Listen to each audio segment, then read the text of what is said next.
Quizás hoy será el día en que regrese, quizás hoy podré.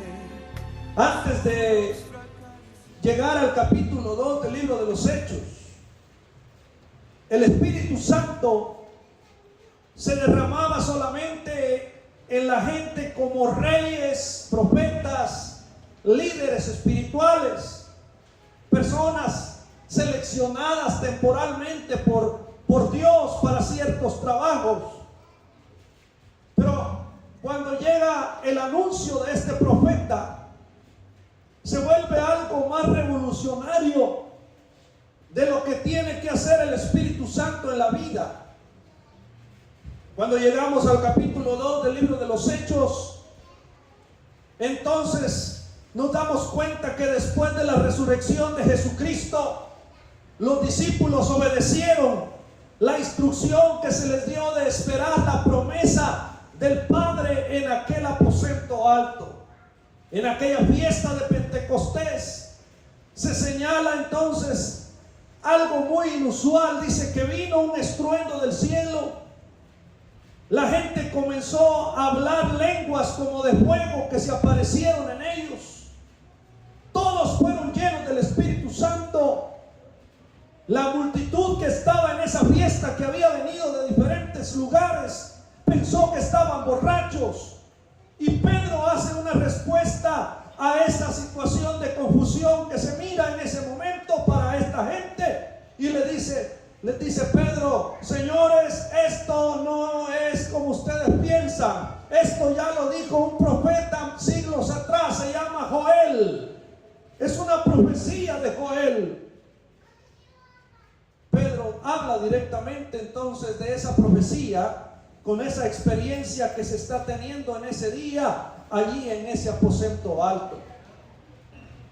Ahí se dan eventos maravillosos. Ahí se da el comienzo a una comunidad evangélica llamada la iglesia. Ahí hay una inauguración de lo que se conoce como el nuevo pacto, que es la gracia del Señor. Ya no iba a ser la ley, ya no iban a ser los 10 mandamientos, ya no iba a ser lo que la nación judía había prescrito en el Antiguo Testamento Dios para ellos, y que esto era lo que se tenía que guardar. Ahora venía un nuevo pacto, ahora venía el tiempo del Evangelio, ahora venía el tiempo de la gracia, ahora venía el tiempo diferente a aquel antiguo pacto que había en el Antiguo Testamento. Ya no sería Dios ahora hablando solo en un templo físico, sino que ahora iba a estar habitando en su pueblo, que es la iglesia. Y hay frases importantes en esta ocasión. Una de las cosas que señala Pedro es que dice: derramaré de mi espíritu. Esta palabra derramaré tiene una implicación cuando uno la trata de entender. ¿Qué es lo que va a derramar Dios sobre nosotros? Él dice: va a derramar su espíritu. Pero ¿cómo es el derramamiento del espíritu? ¿Qué implica? ¿En qué lo siento? Bueno, la palabra derramaré implica abundancia, implica generosidad, implica un movimiento continuo en la vida del ser humano. Dios no le está diciendo al ser humano: te voy a dar unas gotitas de mi espíritu. Él dice: derramaré. Esa palabra derramaré, eso es lo que trae el Espíritu Santo. Él trae un poder sobre la vida humana para que hablemos de Dios, hablemos de Cristo.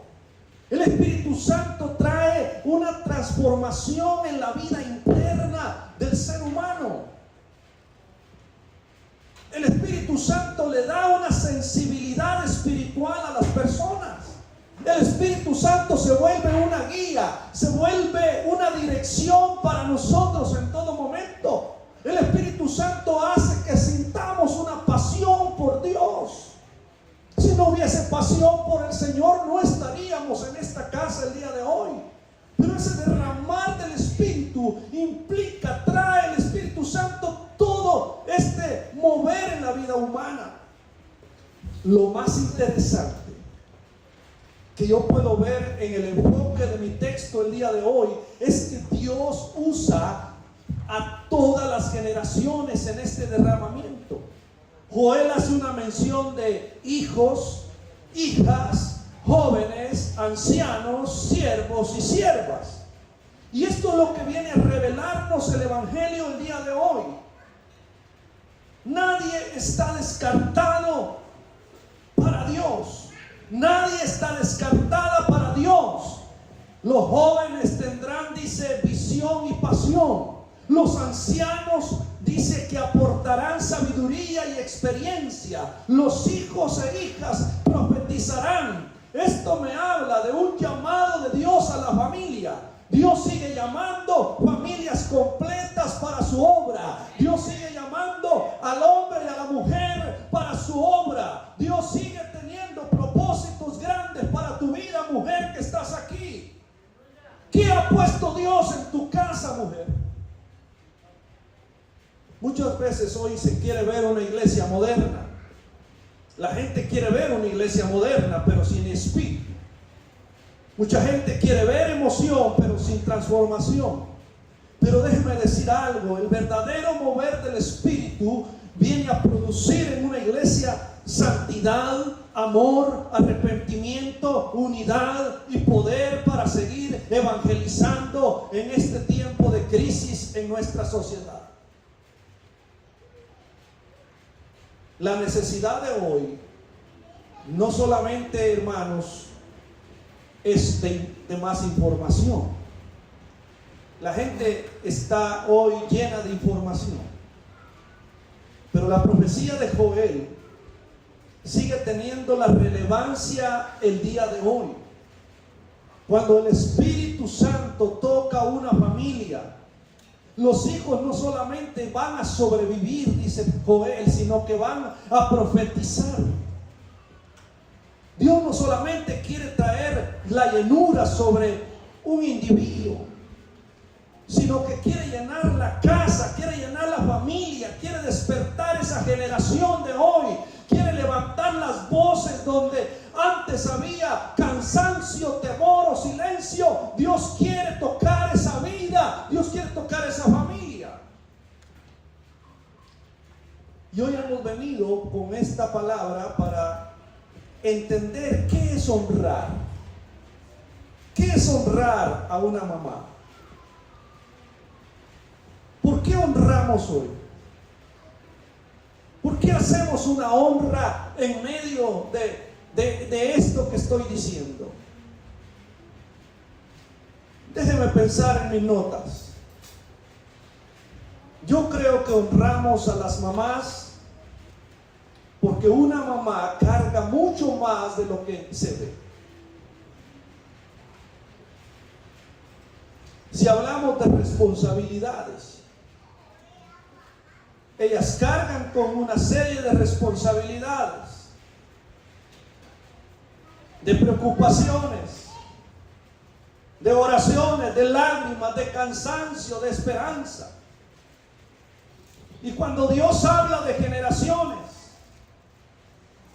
cuando Dios nos enseña acerca de generaciones, no habla solamente a una mujer, habla a toda la casa. Le está hablando a esa mamá, a ese papá, a ese hijo, a ese joven, a ese anciano, a ese hombre, a esa mujer, a la iglesia completa. El Señor siempre nos va a hablar de esa manera. En Hechos capítulo 2, como hemos leído, el Espíritu Santo dice que descendió ese día de Pentecostés. Hubo un asombro grande. Otros se burlaron. La respuesta de Pedro dice: estos no están como ustedes piensan, que están borrachos. Esto es una promesa que viene de siglos antes. Y les da entonces esa cita de Joel 2 para explicar lo que les está sucediendo. La gente está viendo, o lo que ellos estaban viendo, no era una emoción del momento, era una promesa generacional generacional que se ha dicho por este profeta en el capítulo 2, verso 28. Y eso es lo que quiero hablar, lo que quiero decir en esta tarde. Lo que Dios, mujer, lo que Dios puso en tu casa. Diga conmigo, lo que Dios puso en mi casa. ¿Qué habrá puesto Dios en tu casa, mujer? Quizá tú esta tarde estás viendo problemas. Tú has llegado aquí y estás viendo problemas. Tú dices, yo vengo hoy a la iglesia y traigo problemas. Veo problemas en mi familia, veo problemas en mi hogar, en mi matrimonio.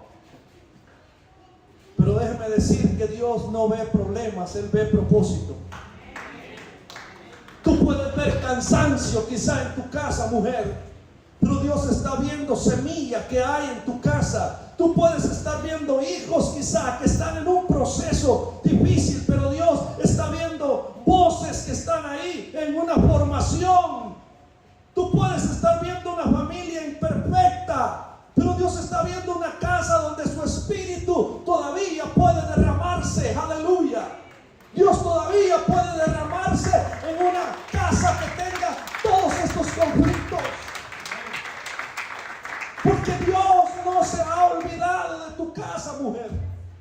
Dios no se ha olvidado. Por eso Él dice en Hechos 2:17: derramaré de mi espíritu sobre toda la gente.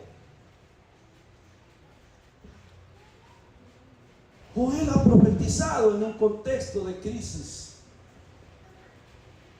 El pueblo había experimentado todo esto: una devastación, una pérdida, una escasez, un juicio. Había necesidad de restauración. Y después del llamado al arrepentimiento, entonces Dios hace la promesa de restauración. Y la promesa no solamente es devolverles cosechas, sino que ahora dice, va a derramar su espíritu. Y en esta fiesta judía, celebrada 50 días después de la Pascua, Pentecostés,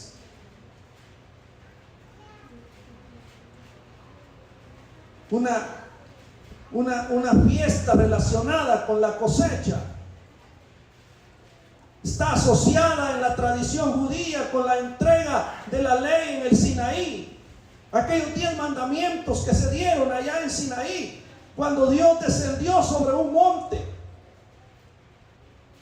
Y en Pentecostés Dios descendió ya no sobre un monte que humeaba, como dice el libro de Éxodo, cuando está Moisés recibiendo las tablas en ese cerro, y humeaba todo el cerro, y todo el que se acercaba caía muerto por lo que estaba pasando. Pero hoy, en esta misma dimensión, Dios ha descendido, pero sobre la gente. Dios descendió sobre personas. En ese monte Sinaí hubo fuego sobre la montaña, pero en este momento del Pentecostés hubo fuego sobre la iglesia. Aleluya. En aquel monte Dios escribió en tablas de piedra, pero en este momento Dios comenzó a escribir en el corazón de la gente, en el corazón humano. Aleluya. Dios no solo quiere ser el Dios que visita templos, quiere ser el Dios que llena la casa de tu vida, de tu familia.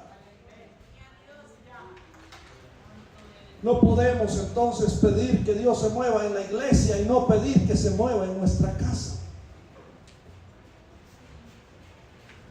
No podemos pedir que toque un altar como este y no pedir que toque la mesa ahí donde comes tus alimentos.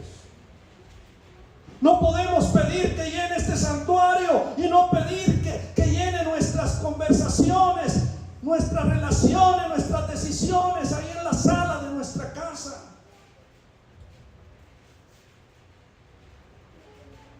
Cuando un avivamiento no entra primero en nuestra casa, queda incompleto. El inicio de los avivamientos no son en los templos, es en las casas de cada persona. Ahí comienzan los avivamientos. Escúchame, ahí va a comenzar. Y eso es lo que dice la palabra: derramaré de mi espíritu sobre toda carne. Y entonces comienza a ser parte de cada uno de los que habitamos una familia, un hogar. hijas, hijos, hombres, mujeres. El avivamiento, el Espíritu Santo no solo visita nuestros templos, también Él invade nuestros hogares. Una casa que está rendida no es una casa sin problemas, pero es una casa donde todavía se le puede abrir la puerta a Dios. Mujer que estás aquí, Dios no se olvidó de tu casa. Dios sigue viendo tus lágrimas. Dios sigue escuchando tus oraciones. Dios conoce tu cansancio. Dios no se olvidó de lo que has sembrado en tu familia. Escúcheme bien. Tus hijos no solo tienen problemas, también tienen propósitos de parte de Dios. Porque dice Hechos 2:17, sus hijos y sus hijas, dice, profetizarán. Aleluya. Dios no dice sus hijos y sus hijas solo asistirán a una iglesia. Dice, no, tus hijos y tus hijas profetizarán. Ese es el Dios Todopoderoso. Sus hijas, sus hijos, hermana, apenas sobrevivirán. No dice Dios eso. No dice que sus hijos y sus hijas repetirán la historia familiar suya. No dice eso el Señor. Él sigue diciendo, tus hijos y tus hijas profetizarán. Amén. Amén. Tus hijas no cometerán errores que tú y yo hemos cometido.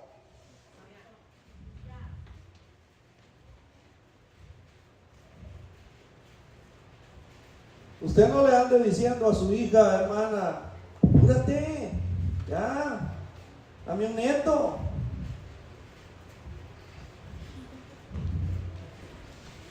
Acuérdate que yo me fui con tu papá de 12 años. Apenas me había bajado la regla, fíjate, ya me había ido con tu papá. ¿Qué pasó? Y quiere que la hija haga lo mismo. Cuando que Dios te está diciendo, lo que tienes en tu casa es para que sea llena del Espíritu Santo. Es para que tus hijos y tus hijas profeticen.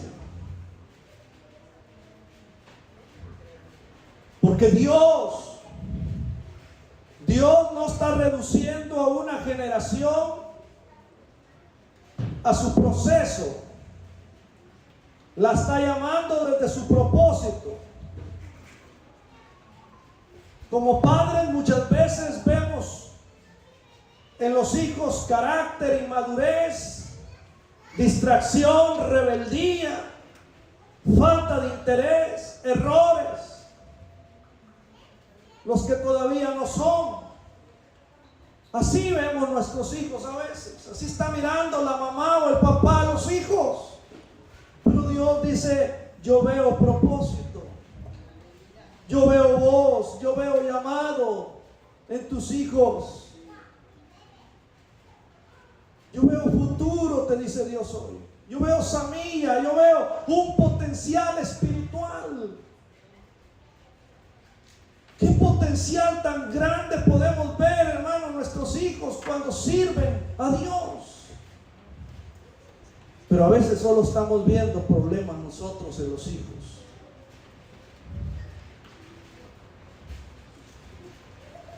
Dice Primera de Corintios capítulo 14 versículo 3, ese significado de profetizar. Dice, el que profetiza fortalece a otros, los anima y los consuela.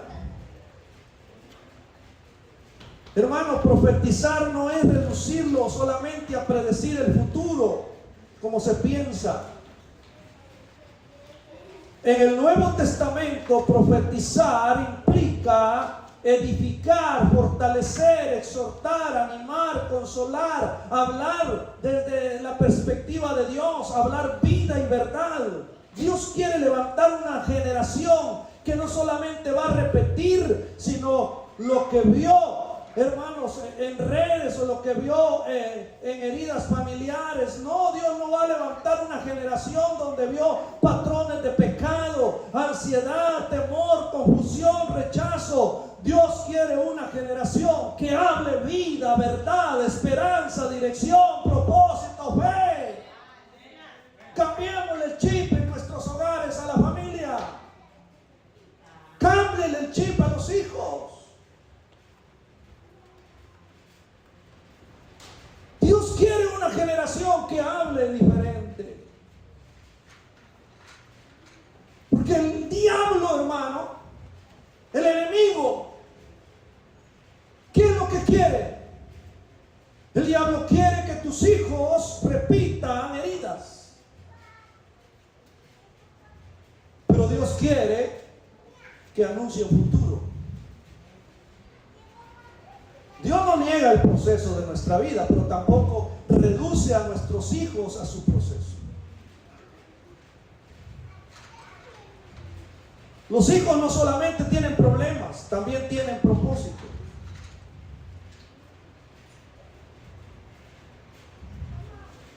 Ya estamos en la iglesia con los hijos, apoyémonos.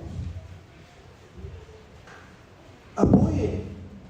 Usted es la mamá que va a hacer el gran trabajo. ¿Qué tienes en tu casa? ¿Qué haces en tu casa? ¿Cómo está tu casa? Lo que Dios puso en tu casa son hijos que van a profetizar, que van a entender el plan de Dios.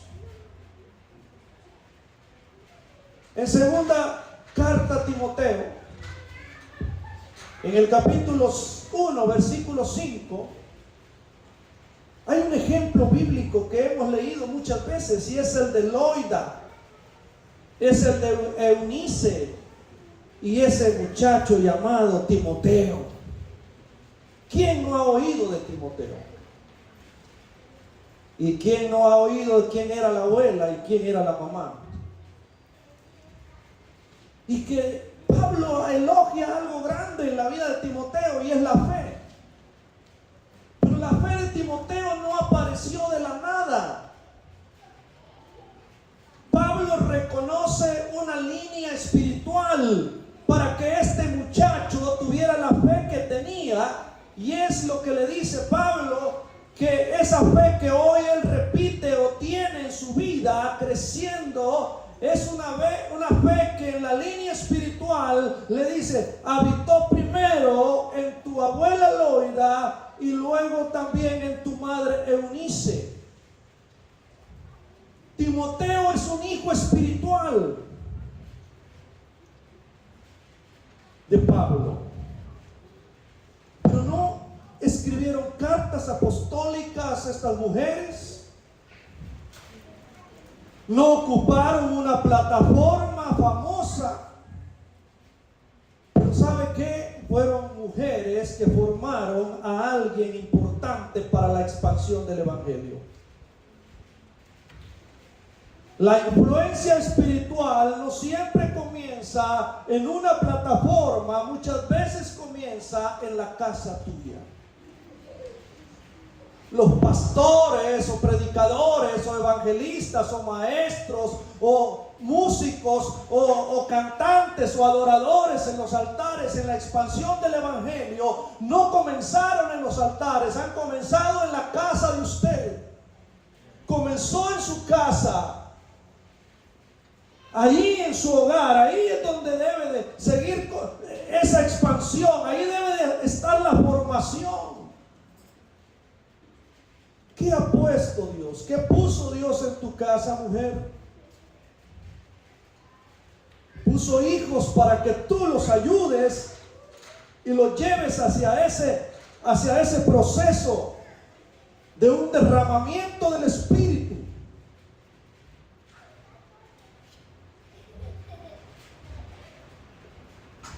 Hay sermones que no se predican desde un púlpito, se predican desde una casa. Los primeros sermones que oyen tus hijas y tus hijos no son aquí, es en tu casa. Son los sermones que forman ese corazón.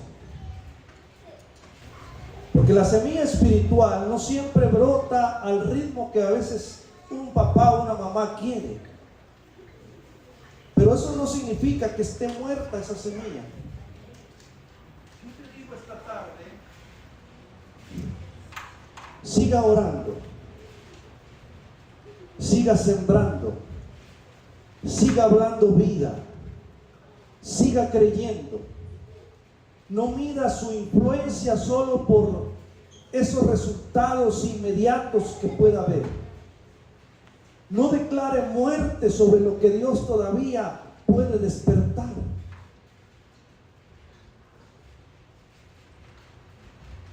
Cuando usted va a la India, lo primero que sacan las mujeres en los hogares de las castas pobres es a sus hijas y a sus hijos en brazos, y le dicen al turista: te lo regalo. Ellos quisieran que los turistas que llegan a la India aceptaran esas hijas, esos hijos. Y a veces en los hogares, hermano, se siembra muerte. Y yo digo esta tarde, no declare muerte, no diga no te quiero. He visto hogares, me ha tocado estar en ambientes donde esta hija es preferida, este hijo es preferido, pero a este le dan muerte. La mamá se expresa de lo peor, compara y le dice: tú si eres igual que tu miserable padre que te engendró, ¿por qué no te moriste en mi vientre? O ya te hubiera muerto mejor. No declare muerte. Lo que tiene usted en su casa es una familia que puede ser llena del Espíritu Santo. Denle un aplauso al Señor.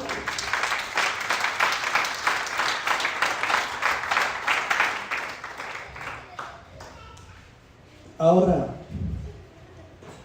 tanto padres como madres tenemos la responsabilidad de la formación espiritual. Papás, no le dejemos solo a mamá esa formación. La Iglesia Católica formó en la gente, hermanos del barrio, diciéndole: vaya usted y llévese a los hijos.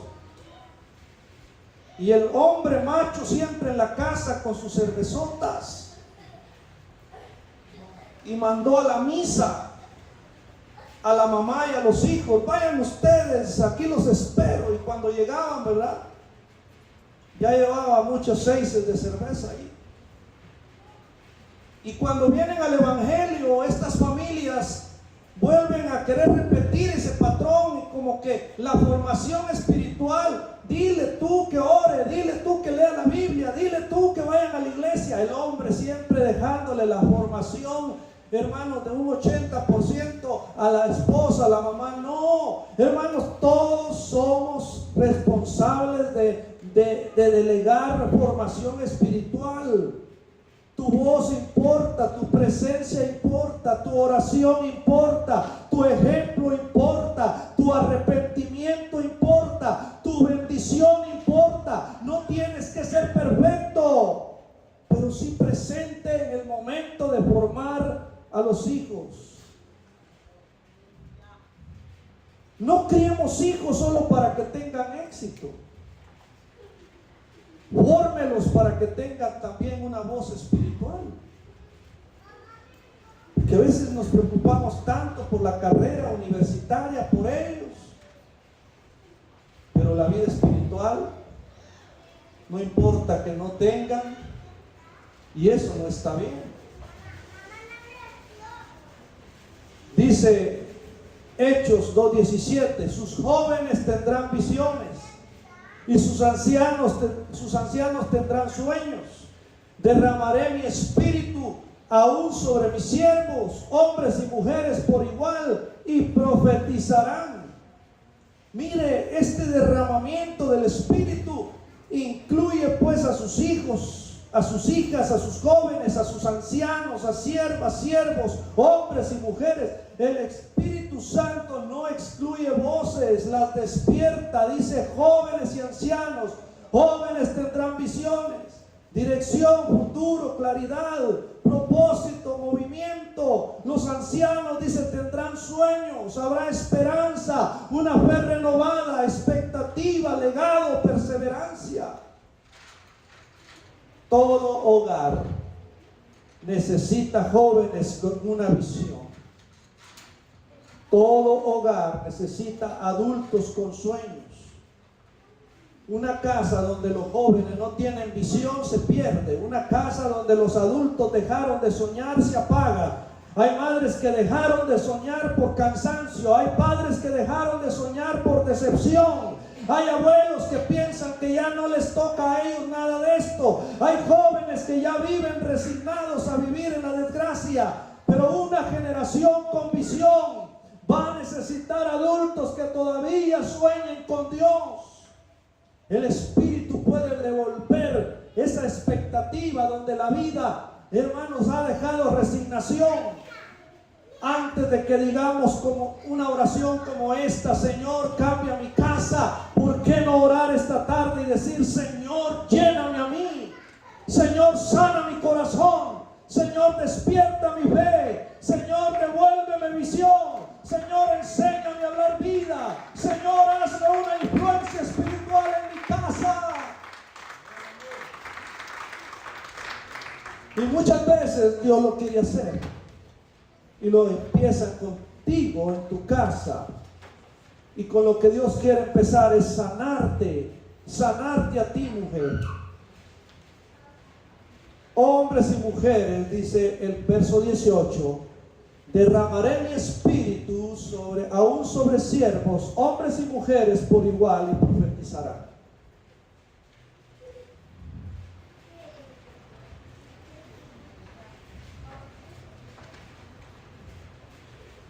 Hay ejemplos en la palabra del Señor, y hago una conclusión.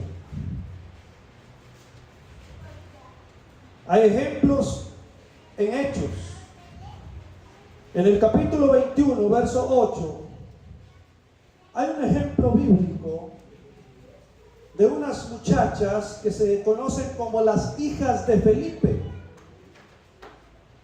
Y dice la Biblia que Felipe era evangelista, era predicador, pero tenía 4 hijas.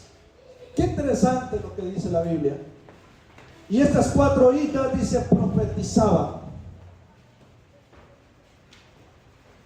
Esa promesa de Hechos, capítulo 2, se vuelve realidad en casas de familias de la iglesia primitiva. Había lugares, hogares donde el Espíritu Santo despertaba voces. Esto quiere decir que cuando el Espíritu llena una casa, no solo cambia lo que se oye en la iglesia, cambia lo que se habla en familia.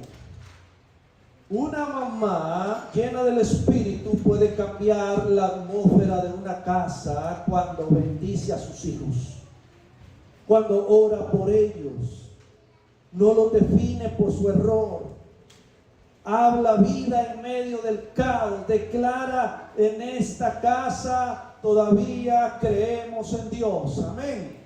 En esta casa todavía creemos en Dios. Y usted tiene que declararlo, mamá, en su familia, en sus hijas, en sus hijos. Hágalo. ¿Ha visto los letreros de los católicos que ponen enfrente? Dice: en esta casa somos católicos, no aceptamos propaganda protestante. Hay gente que pone eso. Y yo digo, ¿cuántos cristianos deberíamos de poner en esta casa: hija, hijo, todavía creemos en Dios? En esta casa todavía se cree en el poder del Espíritu Santo. Porque un padre que está lleno del Espíritu de Dios puede cambiar una casa cuando pide perdón, cuando rompe esos patrones de dureza, cuando bendice a sus hijos, cuando está presente con ellos en la iglesia. deja de ser solo el proveedor, empieza a ser el líder espiritual. Y una iglesia llena del Espíritu Santo puede cambiar una generación. Porque un niño cuando está en la casa o en la iglesia no solo es cuidado, sino discipulado. Los jóvenes no solamente se les entretiene, sino que se les envía. Las madres no solamente son celebradas este día, sino fortalecidas con el poder del Espíritu Santo. Padres que están aquí no solamente se les reta, sino se les restaura a que sigan teniendo cambios en sus hogares. Un anciano no solamente se le recuerda, sino se le activa para que sueñe cosas mejores. Iglesia Chequina, la próxima generación que tenemos nosotros aquí, que son esos niños que hoy a algunos les cae gordo cuando están hablando.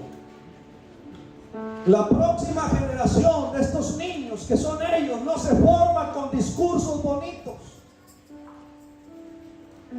Se van a formar con adultos que son ustedes llenos del Espíritu Santo.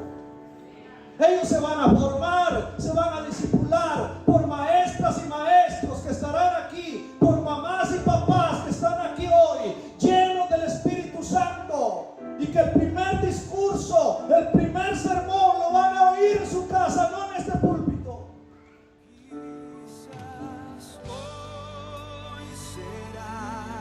Dios prometió derramar su Espíritu sobre toda carne. Quizás hoy podré su rostro acariciar y decirle